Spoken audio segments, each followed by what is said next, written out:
자, 이슈 포커스 시사 풍향계 기호일보 한동식 국장과 함께합니다.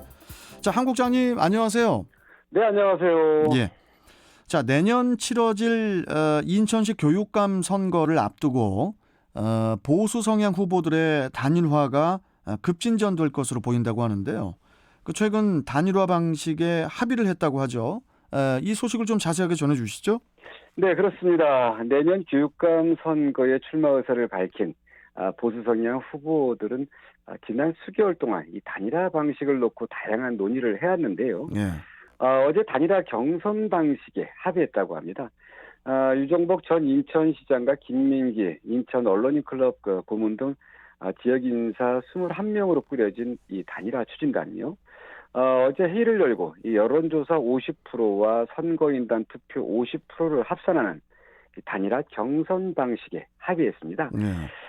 경선 방식에 대해서는 그동안 여러 의견이 제시됐었습니다. 역선택 방지와 시민 참여 확대 등을 위해 여론조사 선거인단 투표 비율을 조정해야 한다는 얘기라든가 어떤 토론 방식이 도입돼야 된다든가 다양한 의견들이 제시됐었는데요.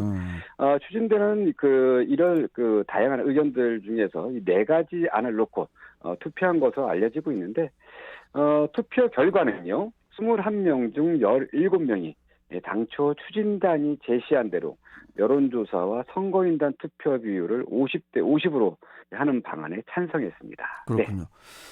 자, 그러면은 경선 방식이 확정이 됐다면은 앞으로 어떤 일정들을 소화를 해야 되는 것인지 이 부분도 좀 짚어주시죠. 네, 추진단이 경선 방식을 확정함에 따라서요, 이 본격적인 후보 단일화 작업에 속도를 낼 것으로 보입니다. 네. 먼저 선거인단 구성에 있어서요, 추진 단체와 각 후보는 이 다음 달 15일까지 이달 15일이요. 모집한 인원으로 이 선거인단을 구성하고요. 일반 시민 여론조사는 각 후보의 의견을 수렴한 뒤 전문기관에 의뢰할 예정입니다. 추진단이 이렇게 구성된 선거인단을 대상으로 한 투표와 일반 시민 여론조사 결과를 합산해서 내년 1월 25일 최종 후보를 확정한다는 이 방침입니다. 현재 단일화 추진에 참여할 인사는요. 고승희 덕신장학재단 이사장과 박상란 승희초 교장, 그리고 이대영 인천교원단체 총연합회 회장, 그리고 최계훈 인천대 명예교수 등 4명인데요. 이들 후보는 그동안 가진 간담회를 통해서 여론조사와 선거인단 투표의 반영 비율을 놓고 이견을 보여왔었는데 이번 추진단 합의에 따르겠다는 입장을 밝힌 것으로 알려졌습니다. 네. 보수 진영의 그 단일화가 순조롭게 진행이 되는 것 같은데 하지만 잡음도 있는 것 같아요. 네. 자, 그리고 또 진보 진영은 좀 조용한 것 같은데요. 그쪽 움직임은 어떤지 이 부분도 좀 궁금하거든요. 네. 네. 네, 그렇습니다. 이번 단일화 방식 합의에는요, 이 당초 단일화 참여 의사를 밝히고 이 간담회를 함께 해왔던 이 권진수 전 인천시 교육청 부교육감이 빠져 있습니다. 개인적인 문제로 단일화 일정이 불참하는 것으로 알려졌는데요. 단일화 불참 이유가 그렇게 단순하지 않은 것 같습니다. 권 전 부교육감은 현재 보수 진영 단일화 방식이 깜깜이 단일화라고 주장하고 있습니다. 교육감 후보 선출 과정에서 이 정책 토론을 도입해 시민들에게 선택의 기회를 줘야 한다는 주장인데요. 사실 정당 정치인과 달리 교육감 후보 대부분은 이 교육계에 있던 분들이라서 이 대중성이 떨어지고 그래서 일반 시민들이 지금 알기 어렵습니다. 그렇다고 이제 시장이나 구청장처럼 사전에 정책을 검증한 것도 아니고요. 어쩌면 시민들 입장에서는 우리 아이들을 어떻게 교육할 것인지 교육 비전에 대한 이런 부분들을 사전에 검증할 수 있는 이 기회조차 박탈당하고 있다고 볼 수도 있는데. 따라서 이 단일화 과정에서의 정책 토론 도입은 이 적극적으로 도입해야 할 사안 아닌가 이렇게 생각해 보기도 합니다. 그리고 어쨌든 권 전 부교육감의 이 단일화 불참은 내년 선거에서 어떤 영향으로 나올지 궁금한데요.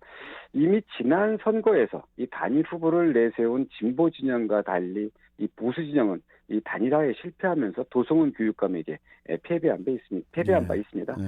그리고 그 궁금해하시는 진보 진영은 지금 상당히 좀 조용한 분위기입니다. 네. 현재 뭐 대선 도전의 뜻을 밝힌 도성훈 전 교육감이 공식적으로 대선 재선에 도전하겠다는 이런 뜻을 밝혔는데요. 예. 현재 후보론이 고보선 인천시 교육과학정보원장, 그리고 성기신 인천 배움 공동체 대표, 그리고 임병구 성남중 교장이 거론되지만요. 아직 네. 단일화 논의는 없는 것으로 알려져 있습니다. 네. 자, 이 부분은 뭐 또 계속 저희가 또 이야기를 할 것 같고요.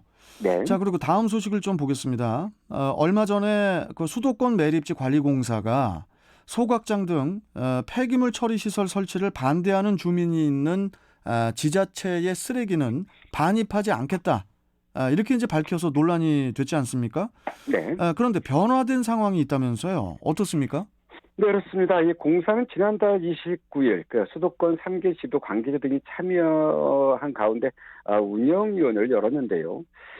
이날 운영위원회에서는 이 수도권 매립지 폐기물 반입 등에 관한 이 사무 처리 규정 개정안을 처리할 계획이었습니다. 네. 이 사무 처리 규정 개정안은 이 소각, 재활용, 분리, 선별 등 이 폐기물 처리 시설에 신증서를 반대하는 주민이 거주하는 이 지자체의 폐기물 반입을 금지할 수 있도록 하는 이런 조항을 신설하는 내용이었는데요. 하지만 인천시를 비롯한 수도권 3개 시도 등의 반대로 이 처리를 고려했다고 합니다. 예. 수도권 3개 시도는 이 규정 개정의 전반적인 취지는 공감하지만 해당 조항이 좀 모호하고요. 그리고 사전 협의가 충분하지 않았다는 이유로 반대 의견을 냈다고 하는데요. 수도권 3개 시도와 이 공사는 이 향후 실무 회의를 거쳐서 이 규정 개정안을 재논의할 예정이라고 합니다. 네. 어차피 오는 2026년에는 그 생활 폐기물 직매립이 이제 금지되지 않습니까? 네. 그런 점에서 지자체의 자구 노력을 촉구한다는 측면에서는 이 반입 금지가 이해는 됩니다만은 현실적으로 좀 어떤지 모르겠거든요. 좀 어떻습니까?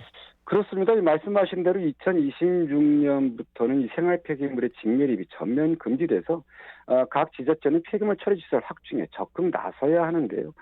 이게 현실적으로 쉽지 않습니다. 이 수도권에서는 이 서울시가 가장 큰 문제인데요. 서울시의 경우는 지금 이 땅이 좀 이런 부분도 부족하지만 이 주민들의 반대 때문에 현재 소각 시설 1,000톤 규모의 하루 1,000톤 규모의 이 소각 시설 용역을 해놓고도 지금 발표를 못 하고 있는 상황이고요. 그렇다고 뭐 인천과 경기도도 뭐 이렇게 쉬운 것은 아닙니다. 예. 인천도 2025년 수도권 매립지 폐쇄를 앞두고 그리고 대체 매립지 조성하고 이에 따른 이 소각시설 확충도 나서고 있는데요. 주민 반발 만만치 않고요. 경기도 또한 이 주민 반발이 좀 심한 상황입니다. 어쨌든 수도권 3개 시도는 이번 수도권 매립지 반입 규정 개정안을 논의하면서 구체적인 폐기물 처리시설 확충 계획과 일정을 제시할 예정이라고 하는데요. 이 쓰레기 처리 문제 어려운 숙제인 것 같습니다. 네. 정부의 뉴딜 정책의 일환으로 그린 뉴딜 범주 안에 좀 쓰레기 처리 문제도 좀 자세하게 좀 넣어서 같이 함께 고민을 해봐야 되지 않을까 이런 생각도 좀 네. 개인적으로 해보게 되는데. 네, 그것도 하나 방안일 것 같습니다. 여하튼 우리 한 국장님 말씀처럼 쓰레기 처리 문제가 참 어려운 숙제인 것 같습니다. 앞으로도. 네. 자, 여기까지 오늘 말씀 듣겠습니다. 고맙습니다, 국장님. 네, 감사합니다. 네. 자, 이슈 포커스 기호일보 한동식 국장이었습니다. 인천시는 코로나 시대 무엇보다 따뜻한